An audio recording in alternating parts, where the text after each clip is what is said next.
Hello everyone, a very good afternoon to all of you. On behalf of Bhargav Phytolab, I welcome all the doctors, participants for today's webinar, iSampark, which is an initiative of Bhargav Phytolab. My name is Ishmeet and I welcome you all.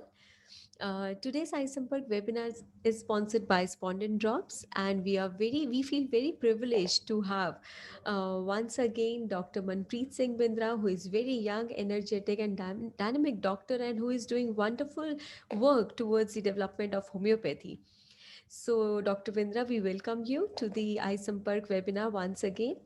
In today's iSampark webinar, the topic Dr. Bindra that he is taking is transition to evidence-based elucidation of sweet pills. It is first webinar of Team Phoenix Research Radicals in association with us, and we look forward to the webinar. Before we move forward, we will have a brief agenda, which is to start off with a brief corporate introduction to know what Bhargav Phytolab is. Then we will have the session by Dr. Bindra, and in the end, we will have question and answers.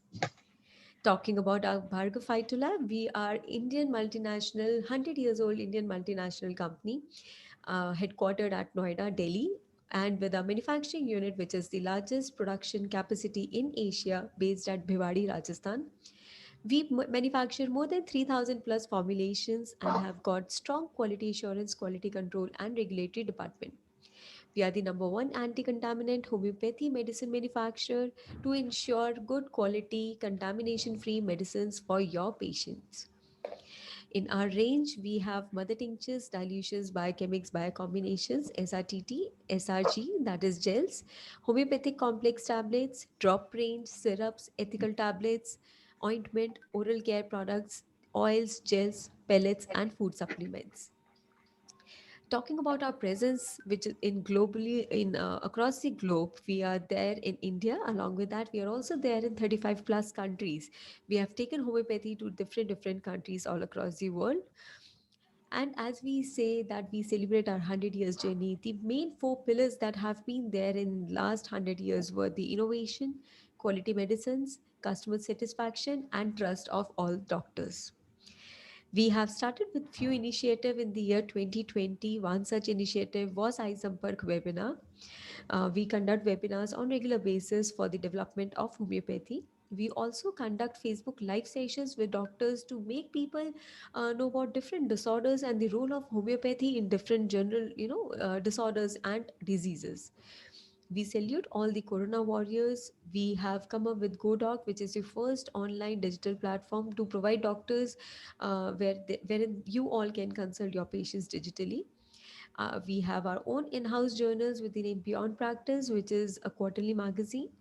And the sponsored brand for the day is Spondent Drops, which is for cervical spondylitis and spondylosis, and is a wonderful medicine clinically tested and trusted for more than 30 years by homeopathic practitioners. So, not taking much time now, I will request Team Phoenix. I think Dr. Himani is going to represent Team Phoenix and she will share a brief development what all they are working and Dr. Bindra's contribution in the towards homeopathy. Thank you so much, Dr. Himani. Over to you. Thank you so much for that brief intro. Okay, dumb Spyro Sparrow. As I breathe, I hope. Gaining knowledge is the first step to wisdom. Sharing it is the first step to humanity.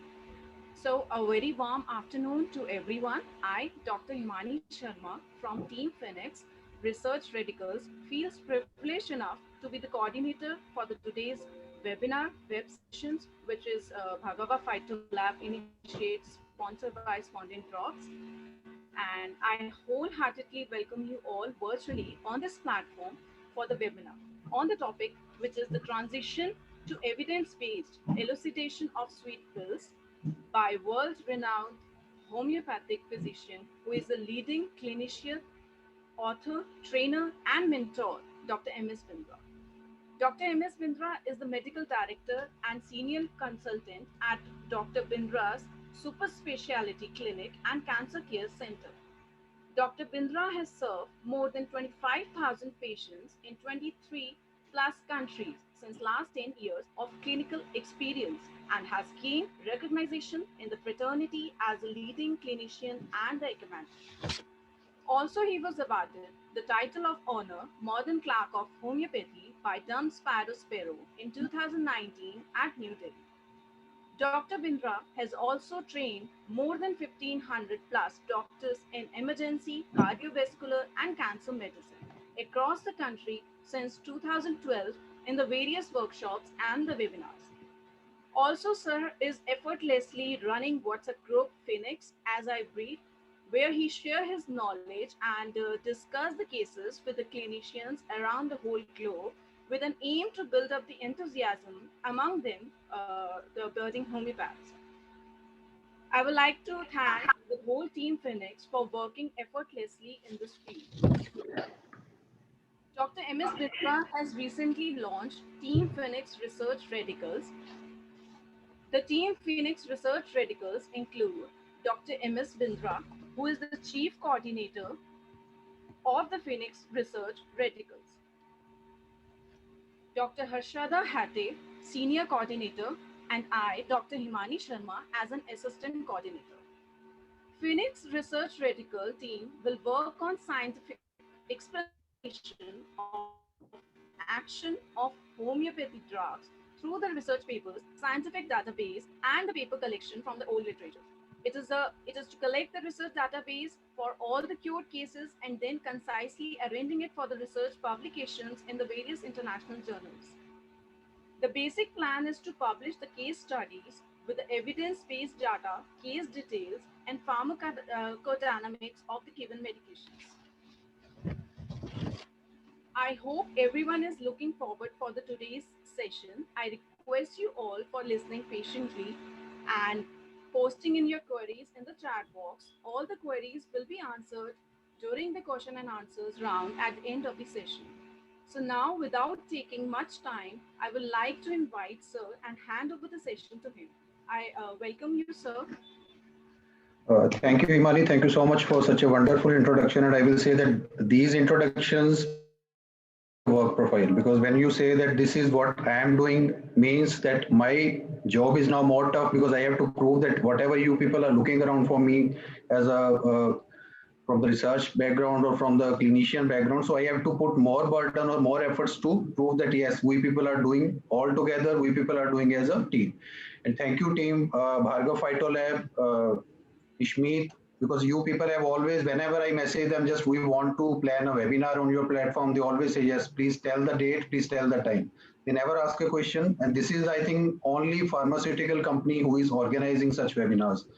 Wonderful team, wonderful pharmaceutical company, plus this wonderful effort that they are getting together all the homeopaths to just make more awareness for the homeopathy amongst the fraternity, plus amongst the general public also.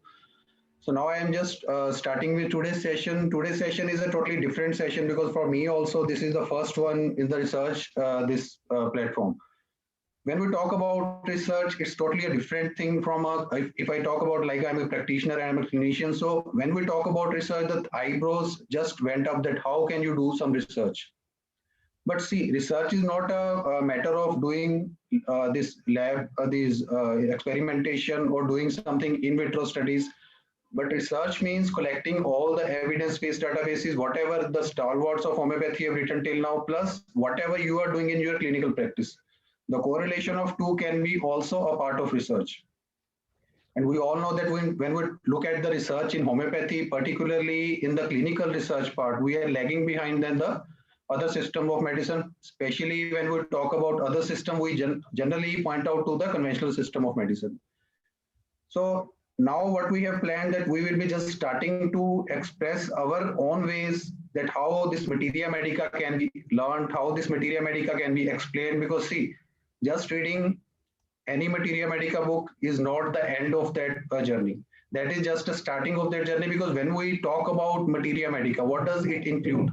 So many things are included. Drug proving is included, plus the clinical provings are included, and the pharmacodynamics plus pharmacokinetics. These two terminologies are the ones which homeopaths have always left behind. That how the medicines are working when they go inside the body.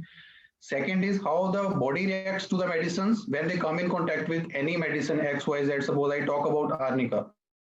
Suppose I take arnica 1 and 1 dose. What does it mean?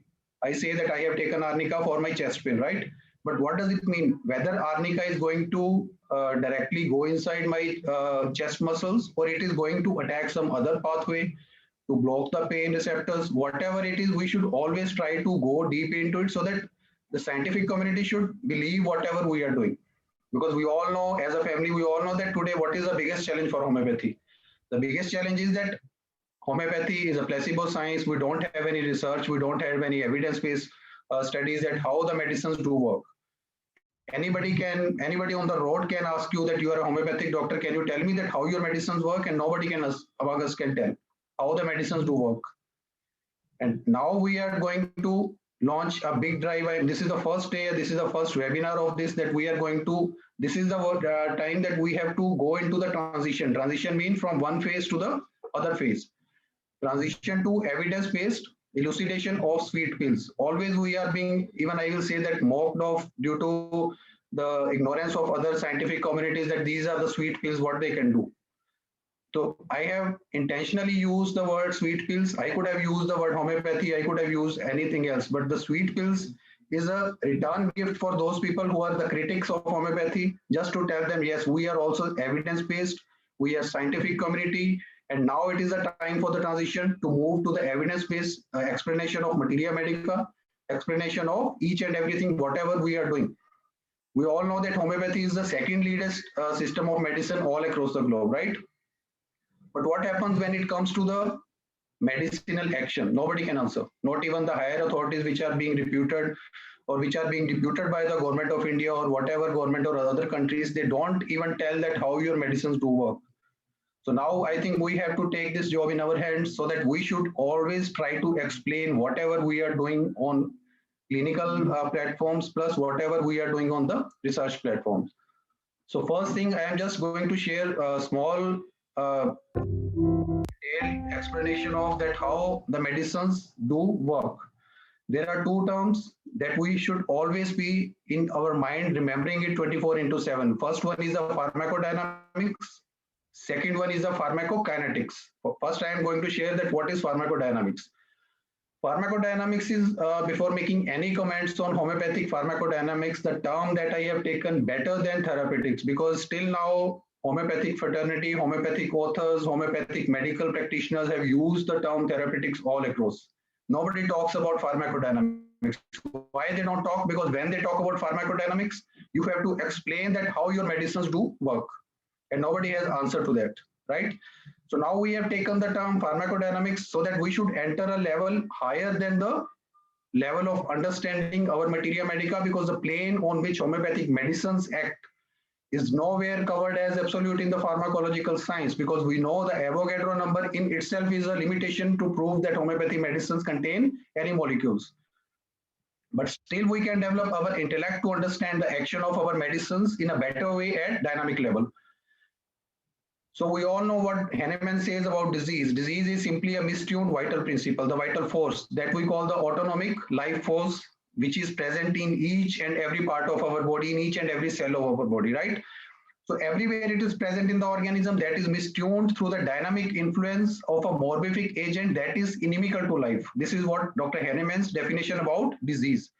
Only the life principles mistuned to such abnormality can impart to the organism the adverse sensations and induce in the organism the irregular functions that we call disease. Means the vital force, the autonomic life force, the vital principle, whatever we can call it, that is mistuned through the dynamic influence of morbific inimical agent, which are morbific, means the agent is also morbific and dynamic, plus the force is also dynamic and autonomic. So these two things, when come together, we have to go up to the level of dynamicity. And this is the reason the scientific community till now is not able to grasp what we are all are always trying to say to them, that this is a dynamicity, because the scientific community believes in the materialistic explanation of anything on this planet.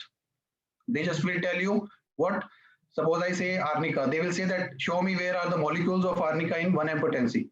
So what will be the answer? Because we all know that after 12C potency, there is not a single molecule in the medicine. So that doesn't mean that your medicines are not going to work after 12C potency. That means that the scientific community is lacking behind their intellectual power or their way of finding the things in potencies beyond 12C means there is limitation in the scientific community, in the other streams of medicine, that they are not able to see whatever is present in the dilutions beyond 12C. So now, second thing, pharmacodynamics in homeopathy. If we talk about pharmacodynamics, particularly in homeopathy, what it is the study of biochemical and physiological effects of the medicines on the body. Simply anything you can grasp from this, that suppose I take any medicine, what are the biochemical and physiological effects of that medicine on my body? And this is the time we have to step into this, I will say, because if you are not going to explain these things to the scientific community, the time will come that homeopathy will be banned in our country also. This is like a warning, because see, German was a country where homeopathy came into origin. It was a discovery that was discovered into Germany. But now you can see what is the situation, what is the scope of homeopathy in Germany. You can look into the France, you can go into the United Kingdom. The things are getting dimmer day by day. So we don't want that homeopathy comes to the same stage like the European countries where they have taken it. So why they are doing that? Because criticism is at that much higher level that the answering to that criticism is not up to the mark. We people do answer, but what they want to hear, that we don't tell. Suppose I say I go to Germany and I talk in Punjabi or I talk in Hindi, there nobody will understand my language. I have to go to Germany, either I have to speak in English or I have to speak in German language. But what we people are doing, we are talking about our vital principles, our vital force, dynamic force, but scientific community doesn't understand this language. So this means you have to talk to them in their language only, right? So pharmacodynamics take into account the complex interaction between the drug, the human body, and then the dynamic morphic agent that causes a disease manifestation in the patient, means the complex reaction or interaction between drug, human body, and third one is the dynamic morphic agent. It can be some infectious agent also, like some microorganism, bacteria, virus also, but it can be something dynamic also, right? Second one is pharmacokinetics. This term is totally new for the homeopathic fraternity. I can bet on this, because see, why do we have not been taught about this in our BHMS streams or even MD streams? Nobody talks about this in research, this field. But this is the time you have to talk about the pharmacokinetics also. What is pharmacokinetics? It is how a body processes a drug. Means if I take aconite 1 dose, how my body reacts to that, plus how my body absorbs it, wherever it is distributed in my body, through which system it is being distributed. That is all about the pharmacokinetics. And allopathy has a very beautiful explanation to each and everything. That suppose I take aspirin, where it goes, where it is being absorbed, how it reacts to the body, and how it is being removed from the body. They can answer you each and everything, right? So how the drug is absorbed, plus how it is distributed through the body through the parasympathetic nerve endings, because we all know that homeopathic medicines do work through the parasympathetic nerve endings. There is no doubt in it. Number of researches have been conducted and they have accepted that yes, the medicines are always working through the parasympathetic nerve endings. It is really mostly focused on the drug and the body, means the how the body reacts to the medicine, what are the things which occur after we take the medicine. That is about pharmacokinetics. Ultra dilution. Now there is a new term in the system that has evolved for the last, I think, 3 or 4 years. They call it as ultra dilution. What are ultra dilutions? Ultra dilutions are basically means that anything which is not in the limit of, not in the reach of scientific community, not is reach of microscopic evaluation, is ultra diluted. And our dilutions after 12C, not even a single molecule of medicine is physically available in the drug dilution. I am saying physically available means we cannot find that medicine in materialistic terms. But that doesn't mean the medicine is not present, because we believe and we accept this, that our philosophy or our principles say that as we go above the potencies, suppose if I talk about 12C dilution, then 30, 200, 1M, the potencies are more powerful. The potencies are more aggressive. So higher the potency, the more powerful and more aggressive it is. So that means the scientific community is not able to digest this, that how can it be that there is nothing present in your this molecule or this medicine dilution, then how can you say that it works? So we have to answer them that yes, it works like this, and we have to show them the evidence-based cases, because you cannot do anything without evidence, right? So means after 12C dilution, it's beyond Avogadro number. and Avogadro number is the highest number till now on this planet. So I can say without any hesitation that scientific community has limitation beyond 12C dilution. We cannot say that our system is limited or our system is having limitation after 12C, but I will say the scientific community has limitation after 12C dilution. They are not able to find out whatever is present in the molecule. Either it is an energy, either it is a molecule, either it is whatever it is, but it is present. Why? Because we are using it and we are proving it on our daily day to practice. And the medicines we use more than 200C, 1M, 10M, 50M, CM, they work much better than the lowest dilutions, right? So now parasympathetic nerve endings, we all know that it has action. In vitro and in vivo studies both have proved that the medicines work through the parasympathetic nerve endings. This is the reason we always use the medicines through the oral route, or we just rub the medicine on the skin, or we just ask the patient to inhale the medicine through the olfactory mode. If it is not working, then how can you say that this medicine doesn't get absorbed to the parasympathetic nervous system?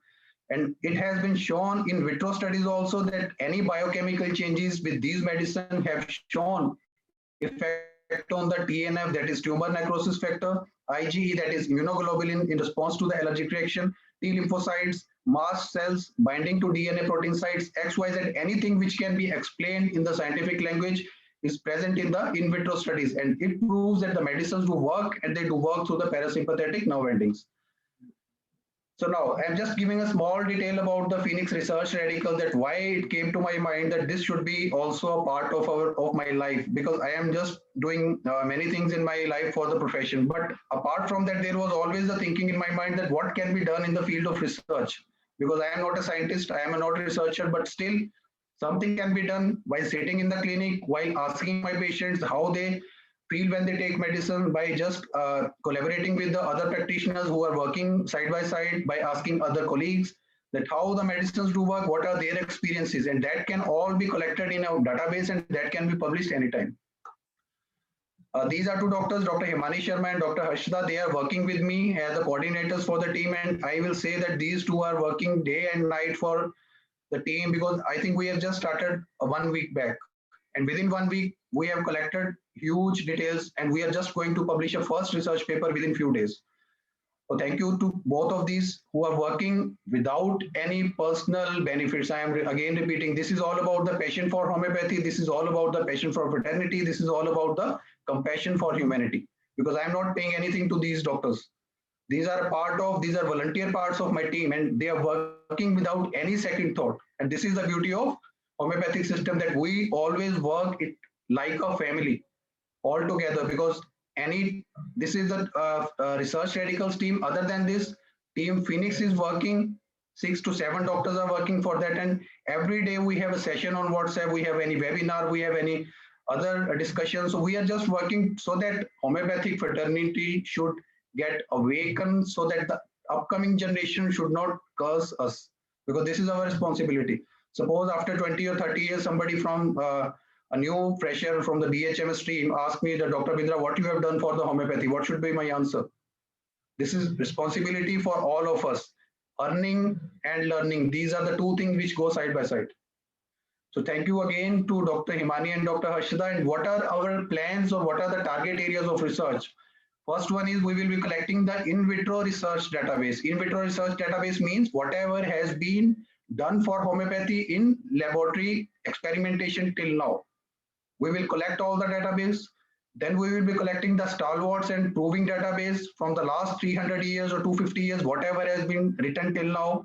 Plus, we will be publishing evidence-based research papers. Why evidence-based research papers? Because to shut the mouth of the critics, this is the best way out.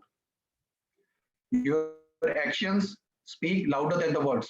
If they don't understand your language, just put them with the research papers. And research papers also we will be publishing in their platforms only, not in homeopathic platforms.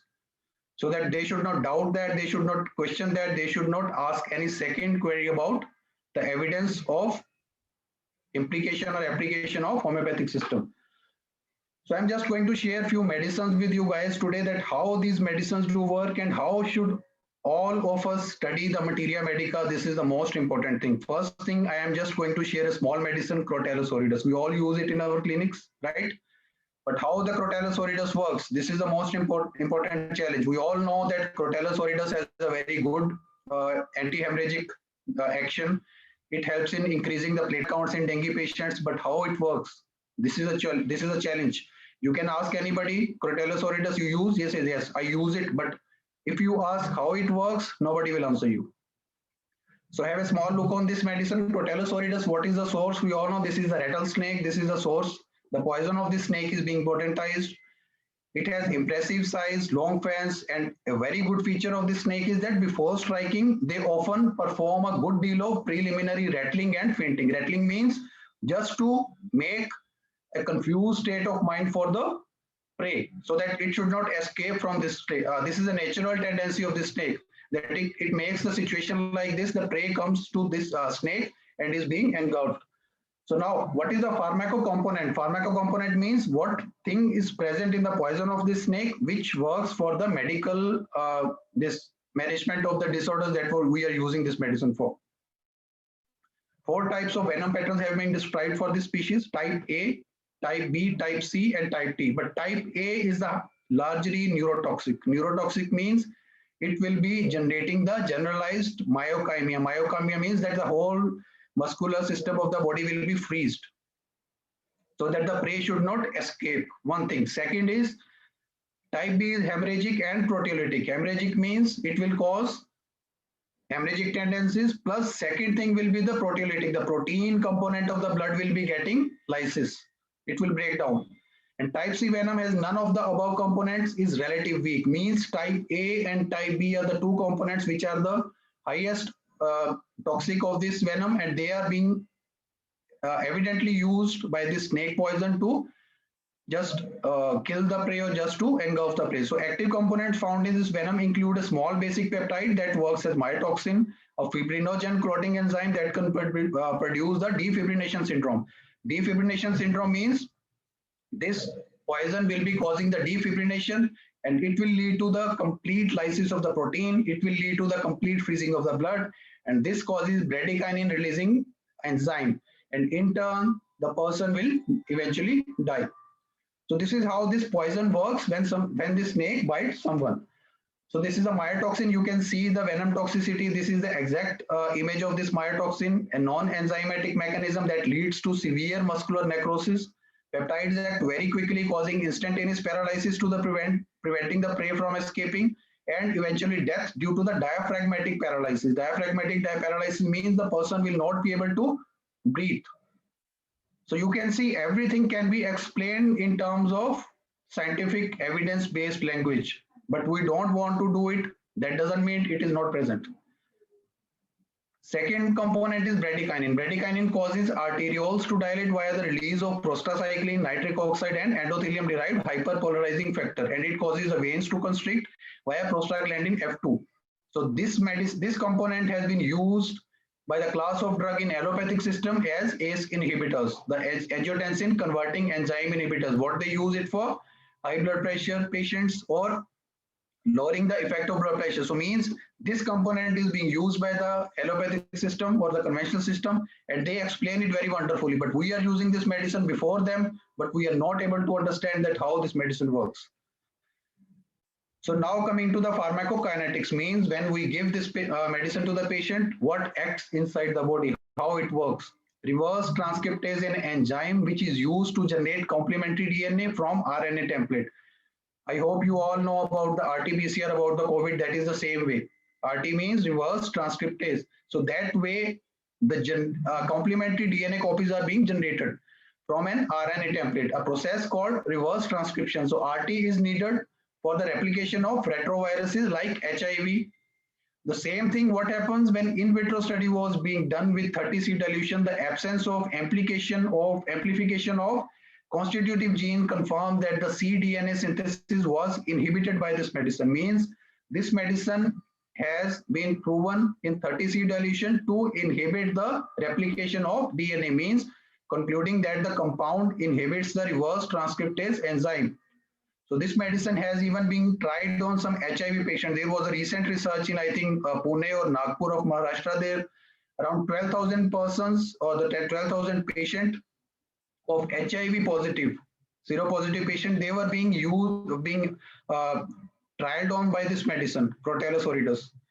And the research is yet to be published. But yes, I am telling this is the current situation that the things are changing now. This medicine has been used for the HIV patients also to see that whether this medicine can reverse the transcription factor or not. So what are the pharmacokinetics? Another thing, there was another research in Rajiv Gandhi Institute of Information and Technology in BVP Pune, Bharatiya Vidyapeeth Pune. This is a very world-renowned university. They came to a conclusion that gram-negative rod-shaped bacteria that we call Pseudomonas aeruginosa. This is a very dangerous bacteria, and this is being found in the patient through the hospital-acquired infection. The patients who are already in the IPD setup or in the ICU, these patients do get infected from the setup only. So this medicine has shown, and this bacteria is multi-drug resistance, means no antibiotic can help with these patients. And this medicine has shown inhibition of growth of Pseudomonas aeruginosa, especially in 30C potency by blocking the cascade of the bacteria. So you can see these researches are conducted, but I am not sure whether you people are looking to the materia medica by this eye or no, but still the things are working. You should always try to look at any medicine with this scope, because see, when you are using this medicine with confidence, not this confidence, the things will be totally different. You can even use this medicine in this MDR bacteria, Pseudomonas infection also. You can use this medicine as a preventive medicine for any other this hospital acquired infection. That has to be explored by time, but still, if you know these things, only then you can explore the medicine by these ways. Another this research was done, and this was done, I think, on this what we call South Africa, or I am still exactly not sure. I have all these details about the researches. In vitro effect on coagulation give remarkable indication that high potencies beyond 12C have shown significant effect on prolongation of prothrombin time, PT and APTT, activator partial thromboplastin time, which means this medicine can be a strong indicator as an antiplatelet drug for homeopathy. The aspirin that people use, clopidogrel they use, this medicine can replace those medicines in the upcoming times. Why? Because it has shown remarkable response in prolongation of prothrombin time and activator partial thromboplastin time. So this medicine, we are already using this medicine for stroke and acute coronary syndrome. But yes, when the things are much clear in the evidence way, you can use this medicine more confidently, and you can use this medicine in a more elaborative way. Other finding was their thrombopoiesis. We all know that this medicine can help the patients of dengue to increase platelet count, and I'm sure all of you might be using this medicine for dengue patients.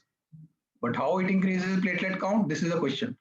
Thrombopoiesis is the commonest in vitro and in vivo clinical efficacy of this medicine has been seen, but in 3C and 6C potency, means in the lowest dilutions, this medicine has shown promising effects in dengue hemorrhagic fever, ITP, idiopathic thrombocytopenic purpura, secondary thrombocytopenia by inhibiting the platelet consumption. One thing is inhibition of the platelet consumption, because we all know that the dengue virus consumes the platelets, means the platelets start dying, and that is being inhibited by this medicine during the ongoing coagulopathy process, plus increased peripheral sequestration and inducing the megakaryocyte. And megakaryocyte is the precursor of platelets, means in bone marrow, megakaryocytes produce the platelets. So inducing the megakaryocytes, which release in the bone marrow, resulting in the platelet production. So this has also been proved that this medicine can induce platelet production, plus it can reduce the platelet consumption also in dengue patients.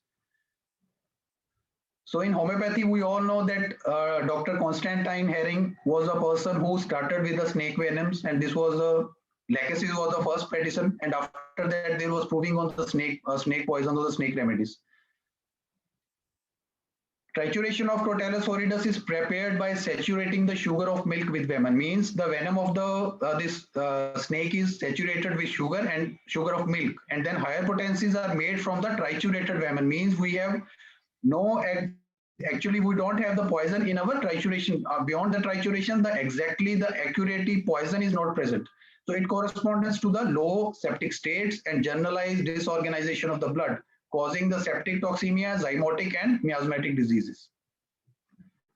What is the seat of action? Seat of action, when we study our materia medica, we all know it has seat of action on the bone marrow, blood, coagulation, cardiovascular system, and liver very effectively. because I am using this medicine for the patients of blood cancer who have low platelet count, or the patient of any malignancies who are undergoing chemotherapy sessions. When the platelets come down, you can use this medicine in 3 or 6 hypertency to increase the platelet count. So that is also other aspect of this medicine.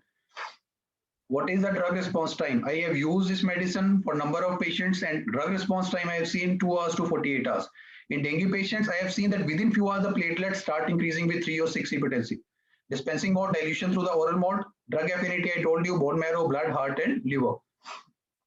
Hemorrhagic diathesis. We all talk about the hemorrhagic diathesis of this medicine, what it is. As the first line indicated medicine in conditions of hemorrhagic tendency with the blood discharges which are thick, dark, decomposed blood which lost all the powers of coagulation, mean the decomposed blood which has lost the coagulative capability is being helped with this medicine. This is the character of the bleeding or the blood discharge. Retinal hemorrhages, we can use this medicine. Ecchymotic spots, we can use this medicine. Bleeding from any organ or orifice of the body. In dengue hemorrhagic fever, I will share a case with you also today that the patient was bleeding from each and every orifice plus any prick that was being done for any investigation or some intravenous route to make intravenous route that was bleeding in that patient. And this was the medicine which helped to recover that patient within few hours or within few weeks. So what are the clinical signs? Clinical signs you will not be able to find in any materia medica. It might be there, but these are your clinical findings from number of patients. You can conclude it. Tachycardia will be there. Hemorrhages can be there. Icterus, cyanosis, infectious skin eruptions, weak and bounding pulse, thrombocytopenia, and anasarca. Anasarca will be in those patients when there is proteolysis. I told you, like in this chronic ailments, there might be some patient who having hypoalbuminemia. So in those cases, you can see anasarca, generalized edema or dropsy. Pathological indication of this medicine will be dengue, ITP, idiopathic thrombocytopenic purpura, secondary thrombocytopenia, myelodysplastic syndrome. Yes, this medicine can also help the patients of MDS also. Stroke, liver cirrhosis, paralysis, sepsis, and gangrene. Sepsis is also being covered by this medicine when no other antibiotics, no other broad spectrum antibiotics to work, and this medicine sometimes work in the patients of those cases also. So evidence-based cases, I'm just sharing it fast because time was within limits to, I just wanted to have at least 2 or 3 medicines with you all to discuss. Just reports I am sharing, you can conclude that how this medicine works. These are the recent reports of the last year when dengue was on peak. So this patient of dengue was 17 of September. You can see the platelet count was 30,000, and only exclusively this medicine was given to the patient, and within 2 days, day 3, day 1 was given, 2, 3. After 48 hours, the platelet count is 104,000. So this is the speed. I can bet that allopathy cannot compete with homeopathy at this level. They don't have anything till now to increase the platelet count. That's another thing that they have used something to fool the fraternity using the carica papaya leaves to prepare a small tablet or whatever they use it. But this medicine has no alternate in this allopathic system of medicine, right? Second case, you can see 13th October 2020, day 1, the platelet count was 49,000. 17 October, day 5, the platelet count is 1,96,000. 1,50,000 rise in the platelet count in 3 days. You might have been noticing the dengue patient in your vicinity that what they do, they transfuse the patient with STP, single donor platelet. That should increase, one STP should increase at least 10,000 of platelet count.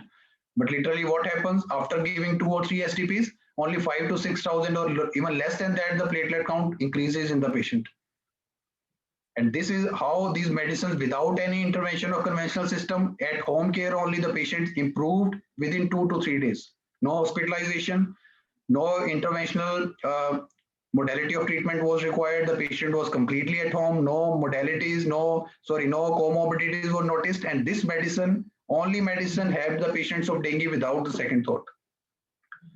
Another case I am going to share, 29 September 2020, day 1 of the treatment, platelet count is 69,000. And after around 14 hours, we conducted another CBC count. 30th September, the next morning, you can see the platelet count is 93,000. So around 30,000 or 35,000 increase in platelet count in 12 hours, 14 hours, more than enough for a dengue patient to say no to the hospitalization. And I urge all of you to start a campaign at least for dengue at your own local level. Why? Because anyway, at least the patient where we are very much confident that dengue patient, any dengue patient who comes to you should not go back without any chances of hospital. Because see, hospitalization is the most important thing we should avoid in these cases. And that is not required. The panic is the thing which causes hospitalization in dengue patient. When you show the results to the patient, yes, this is how our medicines do work, and we have treated the patient, number of patients like this. Nobody will go to an allopath to ask for the medicine for dengue because everyone knows they don't have anything for dengue. This is their, I will say, it is like a majburi type thing है लोग जबरदस्ती start antibiotics, start these antipyretics, start giving some these multivitamins to the patient, because suppose somebody comes to your clinic, you should give something to the patient कि patient को लगे that I went to the doctor. And inside out also they know that we don't have anything to prescribe to this patient. Or ye bolna that go to a homeopath and ask for Protalus or it does, that will kill their conscience. Because homeopathy and allopathy is like a India Pakistan, and that will never be together, right? So try to make awareness in your locality, in your area, in your city, in your state, that dengue patient should, before getting hospitalization, for at least once should visit any homeopath. I'm not saying come to me, come to you, anyone, any homeopath in your area. Why? Because that homeopath can save the hospitalization to that patient, right? So now this was a critical care case. Now these were the routine cases of dengue. This was a critical care case. I'm just rolling it out with a speed. Dengue hemorrhagic fever, pleural effusion, acute kidney injury, multi-organ failure. And this was my first multi-organ failure ICU case in 2011-12, where I was hesitating to take this case in my hand, but yes, everything has to be started at some moment. And that was the first day when I thought that yes, we should jump into ICU cases, we should jump into multi-organ failure cases to at least something can be done for the patient. And this patient was a 18 years old patient who was admitted for dengue. And within 24 to 48 hours, this patient landed into dengue hemorrhagic fever. And even the shock syndrome has already set in. And the allopathic fraternity team, they refused for any further intervention because they say we don't have anything to do now. We can wait for this patient to either recover on its own or we will be helpless to do anything for this patient. This was the beginning of emergency crisis when the patient had urine output less than 200 in 24 hours, pain in lower back, weakness, lethargy, laziness, nausea, vomiting, and platelet count was 11,000. Serum creatinine 6.9 means the kidneys have already failed. Blood urea 124, and the patient was shifted to the nephrology ward. So patient was immediately shifting to ICU 2 and advised single donor platelet, means this patient was now put on the transfusion of platelet. This is what the last thing the allopathic team can do in these patients. So when they called me, that was on 18th of October 2010. Patient's father called me up as that asked to crucial stage as patient condition was worsening every year, and they said, and the nephrology team of that hospital told me that whether you should write in writing that you are going to tackle this case now and anything happens to this patient, that will be your responsibility. So how beautifully they put everything on me. So I was okay with that. The father gave a consent, I gave a consent, and I was given a complete access to the ICU that anytime I can visit, anytime anybody from the family can visit to give the medicine. Hemorrhage is from IV site and oral aphthous ulcer. This was the situation of the patient. Urine was totally nil. Confused state of mind, semi-conscious state, sleepiness, stupor, frightful in sleep with weeping and screaming. Can anybody tell me what is the medicine for frightful in sleep with weeping and screaming? Please put in the chat box. Weeping and screaming, frightful in sleep. Opium, yes. Opium, one. Very good answer. The first one answer is a quiz. I hope you have not attended my earlier session on this case. Huh? Opium is a medicine. Frightful in sleep, weeping and screaming means this patient was already set in the pre-comatose stage. So we tried to save this patient from pre-comatose. Opium CM 1 dose was given. Why I gave CM? Because when you are sure about the medicine, directly jump to the highest potency available. And this is Dr. Kent's philosophy, right? Then this patient was out of the state. He was little bit better. Pre-comatose was not worsening now, but now the situation was very worseful. Why? Because the hemorrhages were increasing. This patient was put on the phosphorus 0/1 hourly.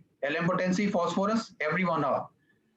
How this medicine was given to the patient? Through the skin, because the patient was already intubated. We gave the patient medicine by rubbing on the skin. One site on the body was selected, it was encircled, and asked the medical team present over there not to touch, not to sanitize that part. We continuously 24 hours, the medicine was being put 4 or 5 drops, then it was being rubbed by the attendant.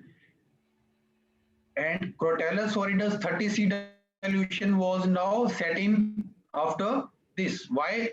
Because after this, I am just shifting this case little bit fast. After phosphorus, the bleeding was under control, but now the challenge was that the patient was not having enough number of platelets. They were just transfusing the platelets were coming down. So what we did, the platelets, to increase the platelets, Crotellus horridus 30C was being added too early. But see, at that time, I was also not aware that 30C is less effective in increasing platelet count. 3C or 6C could have been better, but whatever I know at that time, 10 years back, I just tapped into with Crotellus horridus 30C. So after 30C, the platelet count was higher than the previous day report. So I'm just shifting, I will share a link with you.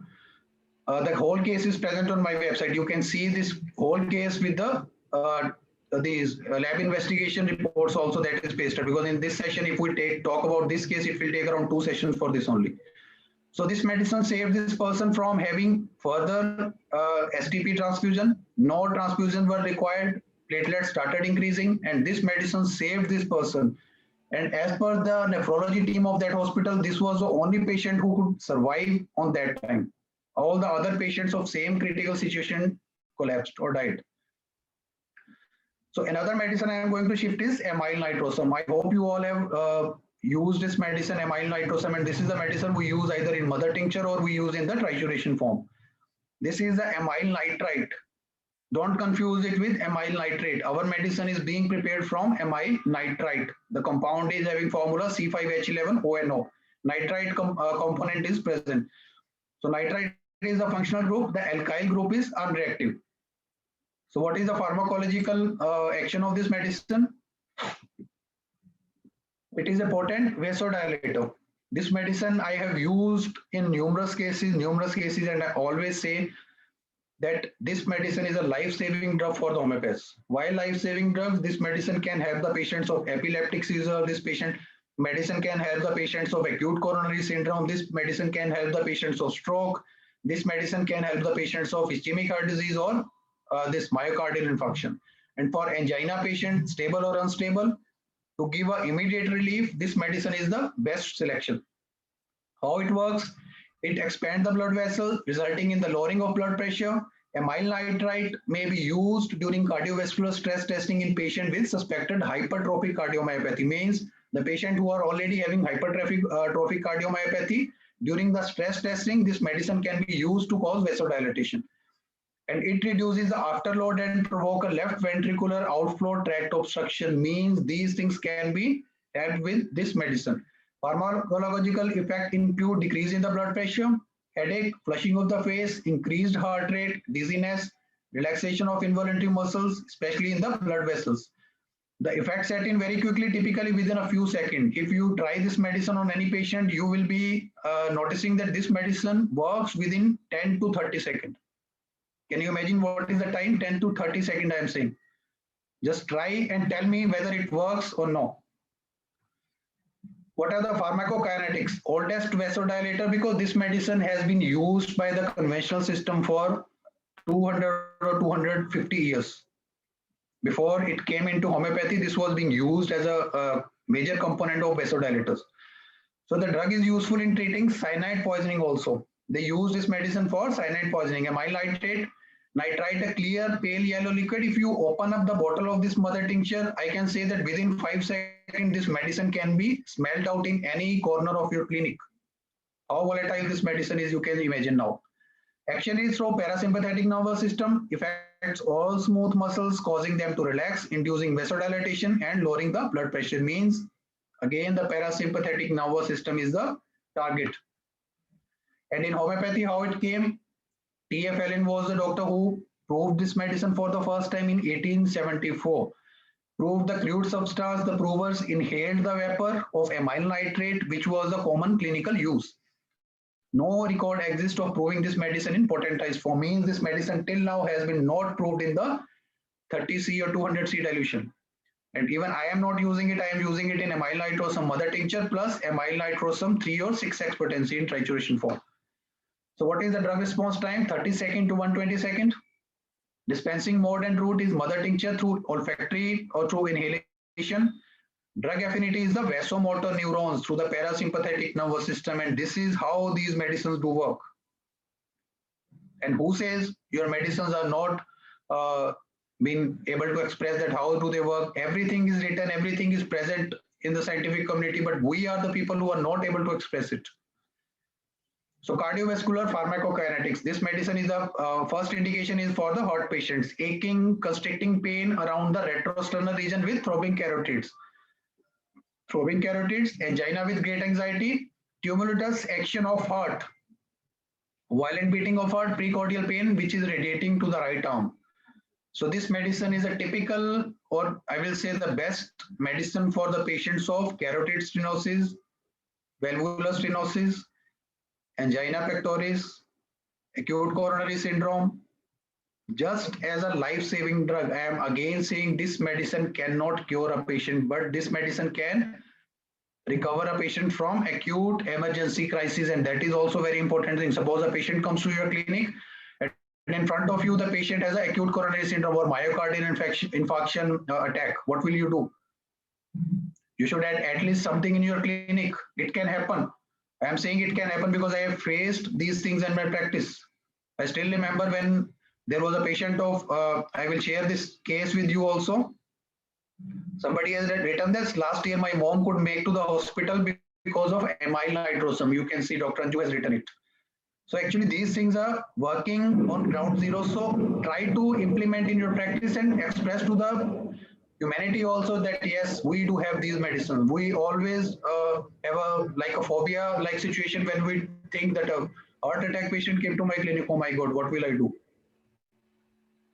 So this should not be the way, because see, homeopathy is a profession, but doctor is a position. Doctor is a responsibility. We all are doctors first, then homeopaths. Nowhere Dr. Hahnemann has written the word homeopath. Everywhere he used the word physician.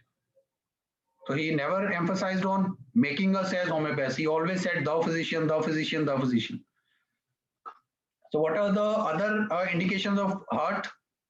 Pain in the region of heart, contracting and releasing, amelioration lying on left side and back.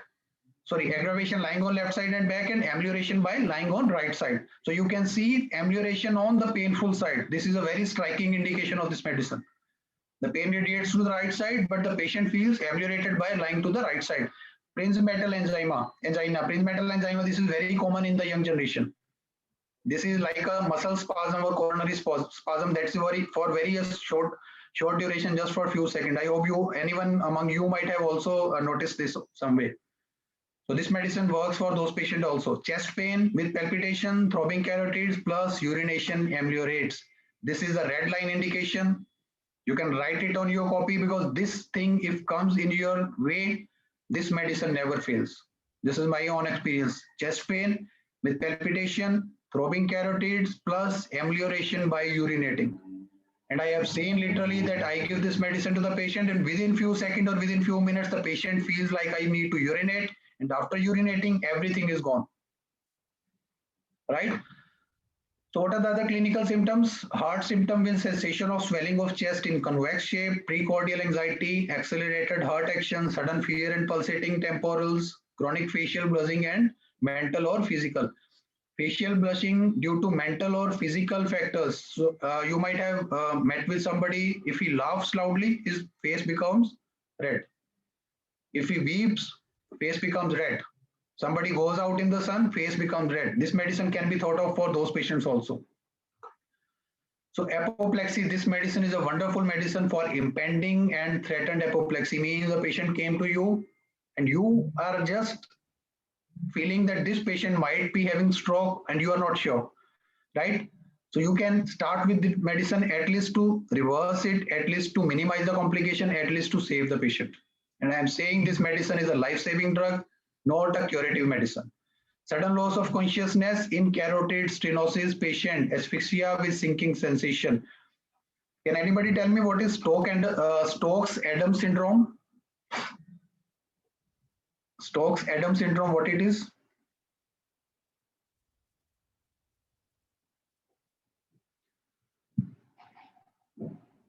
If I would have asked any question on materia medica, अभी तक 20-25 answer आ जाते हैं ना.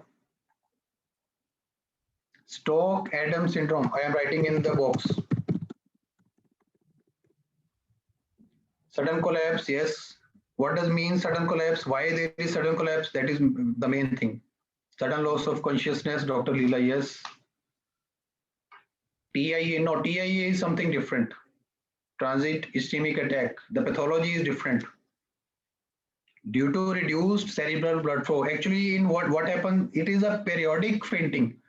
Not only a single attack, periodic means the patient has recurrent attacks of loss of consciousness. And this happens in the patients of this carotid stenosis, aortic stenosis, and the patients who are having cardiomyopathy, severe cardiomyopathy. I have noticed that aortic stenosis and carotid stenosis patients do have repeat attacks of this. So next one is the clinical signs. No inflammation of brain. No. Brain. Clinical signs will be loud heart sound S1 and S2. Why loud heart sound? Because I told you it has a tumultuous action of heart. The heart is working very hard. Tachycardia, yes. Heart block. Dr. Shaila Sultana said heart block. Yes, it can cause small episodes of heart block also. Stokes-Adams syndrome. Because see, when there is no this conduction of the impulse in the heart, and that occurs just for the few seconds. So what happens then? Suddenly the patient loses consciousness and within few seconds it comes back and it occurs again and again. In complete heart block, it can also happen. Tachycardia, throbbing carotid, tachypnea, S1, S2, it has to be written S1, S2 should be loud. Tachycardia again repeated, facial flushing and hypertension of grade 3 and 4. Grade 3 and 4 means the systolic blood pressure 160 or 180. Right before the malignant hypertension. So this medicine can have give this clinical signs. What can be the pathological indications? Pathological indications can be anxiety, circulatory disorders, tachyarrhythmias, angina pectoris, hiccups. Yes, one more indication I forgot to tell you, hiccups. In old age patient, when the hiccups are not being getting recovered, suppose somebody in your family or in your circle or even your patient has attack of hiccups and it doesn't go away. And in our culture in India, what they feel when somebody has a long episode of hiccup means he's going to die very soon. I'm not sure whether it happens in your state or city or no, but in our side it feels that if somebody is having repeated hiccups, so this patient is going to die soon. So you can save that patient by before dying by giving a mild nitrosamine. Within just few seconds, the hiccups will be going.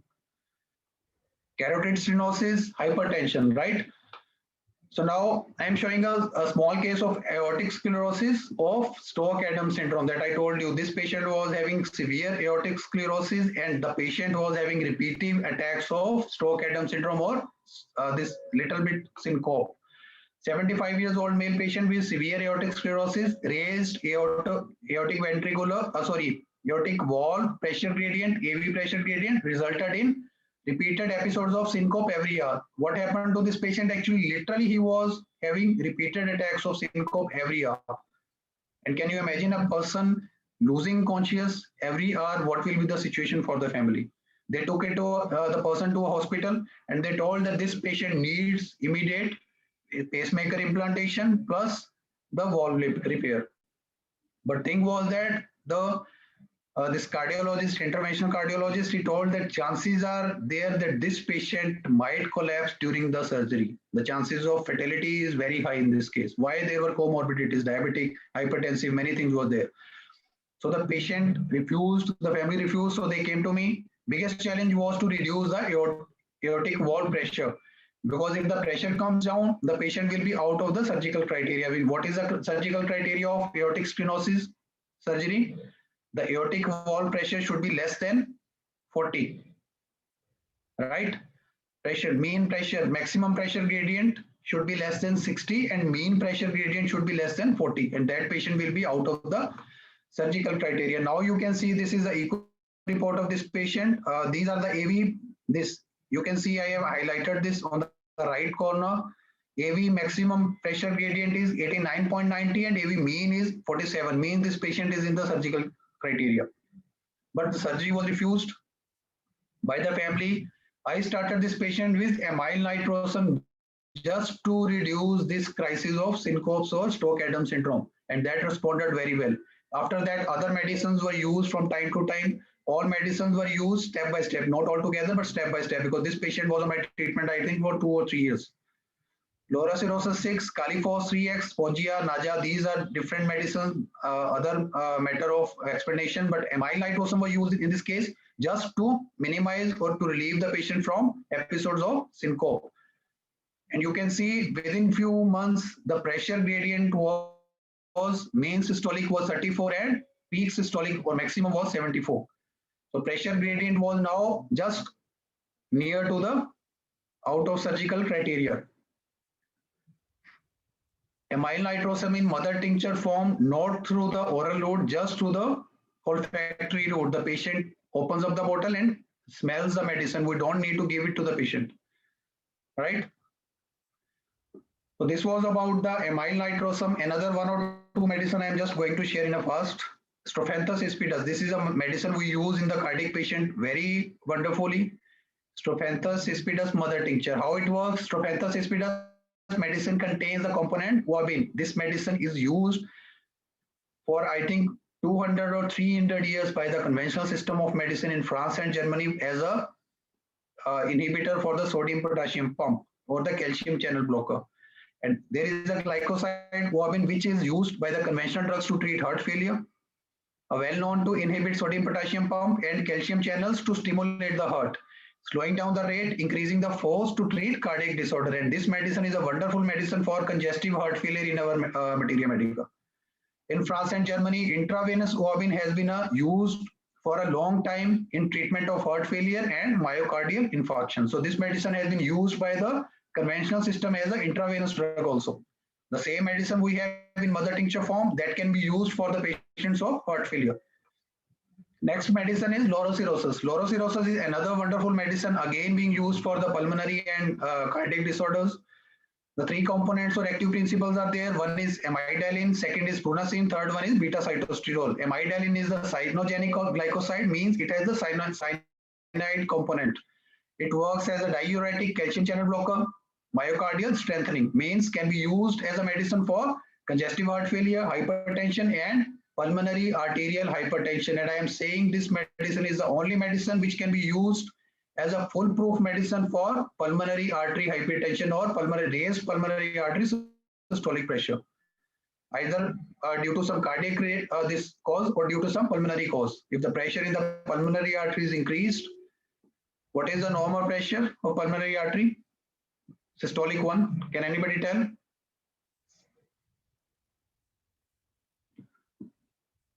Anybody please tell what is the normal pulmonary artery systolic pressure, PASP?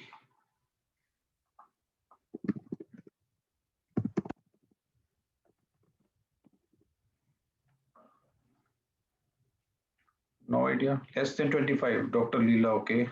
Less than 25. Yes, less than 25 is the clinical finding, but if the patient has up to 30, it will not cause any symptom, but more than 30, that will be causing a clinical symptoms also.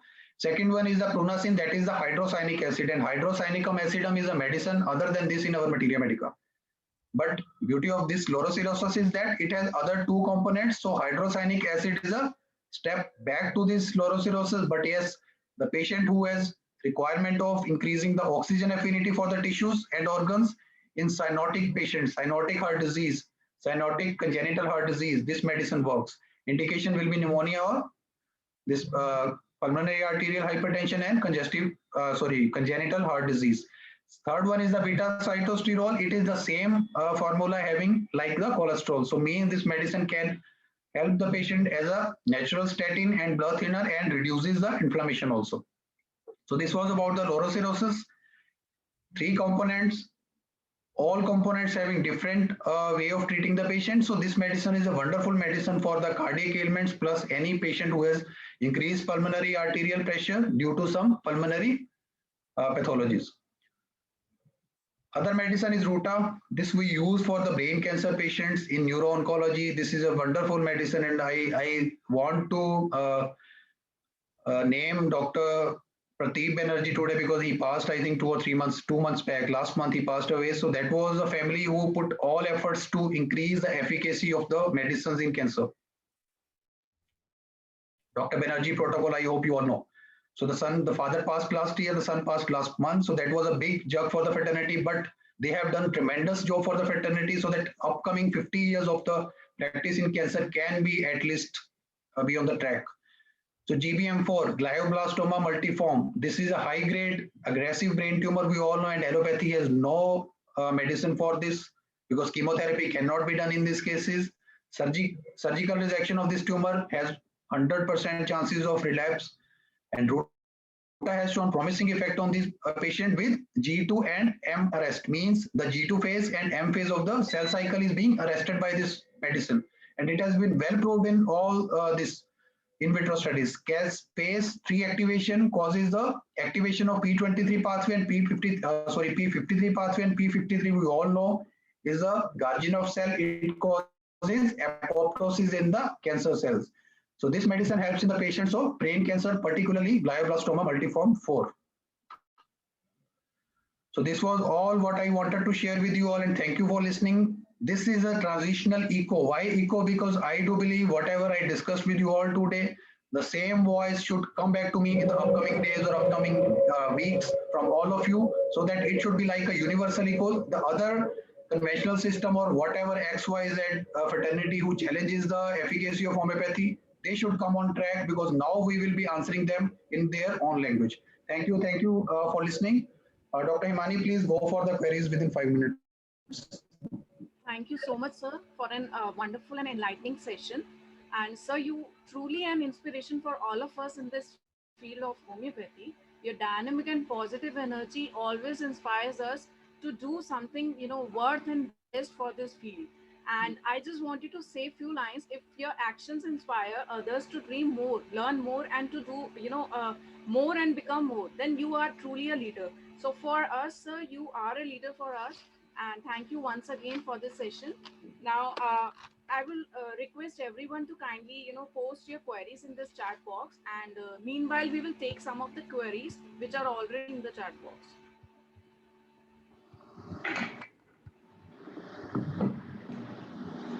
Sir, there is a query of, can you give us the references for the materia medica?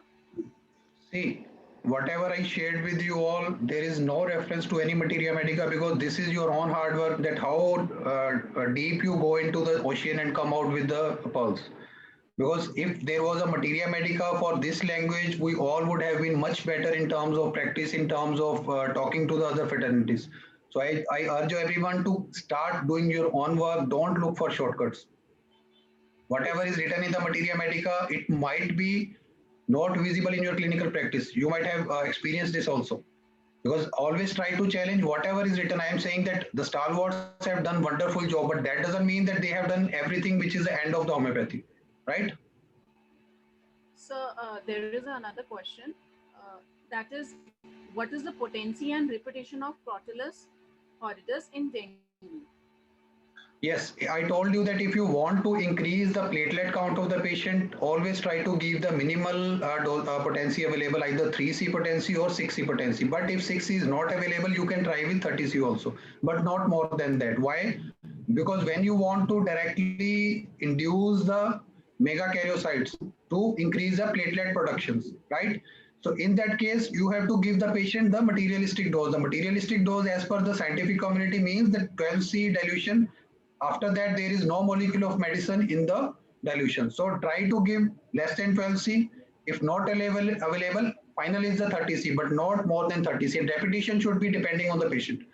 And I urge you all that don't use the direct medications to the patient like 2 drops from the dilution bottle. Try to make the liquid potencies and give 10 drops every 30 minutes, every 1 hour, every 2 hours, because that will minimize the chances of any sort of aggravation also. Sir, there is another one. Hmm. Please suggest authentic books for references. I am again repeating, there are no references book. Whatever I have talked to you, that is all about looking from the research papers, looking for the in vitro studies, looking for the different materia medicas, looking for the proving from the materia medica pura also. Like I told you, a mild nitrosum. That was I took Dr. T.F. Allen's book. Then I find out that what was the prover's observation at that time, because whatever the prover has told, that will be the final thing, final authority. But after that, suppose, and I urge you all, don't use any Indian authors materia medica, including me also, if I publish anyone, right? Because what we people do, we just take 5 materia medicas, 1, 2, 3, 4, 5, we collect all the symptoms and publish a materia medica, and that is not required. We already have thousands of materia medica. If you learn Dr. Robin Murphy's materia medica, that will be the, I will say, a standard baseline for at least today's practice. I'm not saying it is the final, it is the baseline.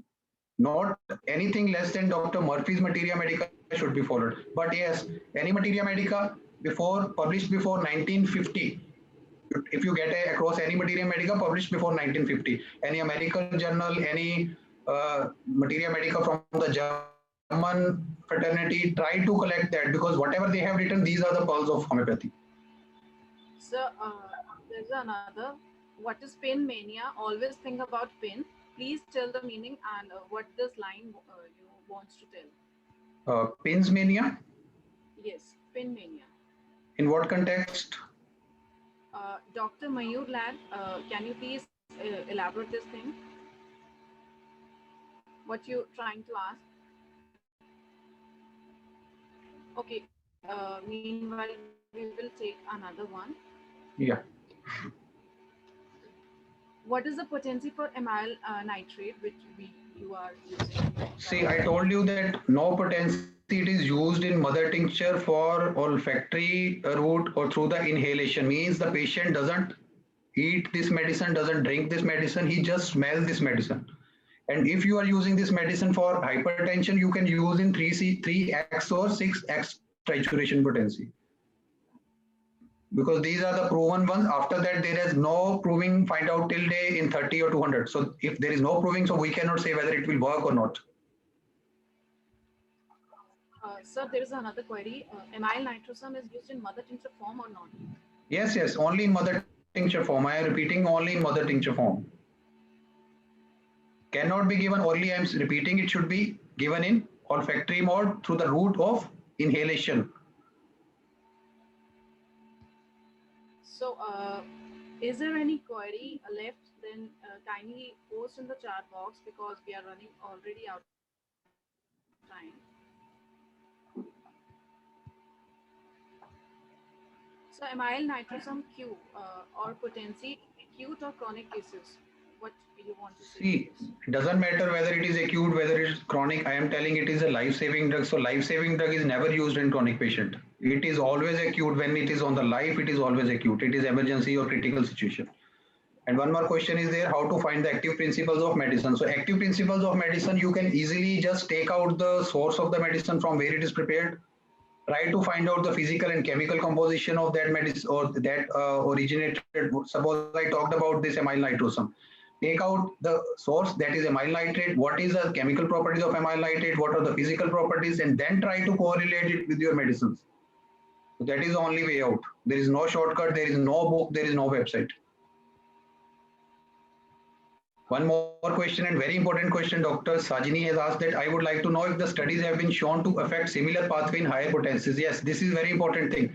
Let me make it to you clear that any medicine which is used in lowest dilution or lowest potencies or in mother tinctures, the same effect will not be seen in the highest potencies. Why? Because in highest potencies, the medicine will be working at the dynamic level. And when we go to the dynamic level, the things will be totally in the reverse mode. Suppose I talk about Crotellus horridus as a medicine, or better option is arnica. If you give arnica to a patient of bleeding, suppose a patient is bleeding and you give arnica 30, the bleeding will stop. But another patient is of stroke when there is a clot in the brain. So you give arnica 10 ml to that patient and that clot goes away.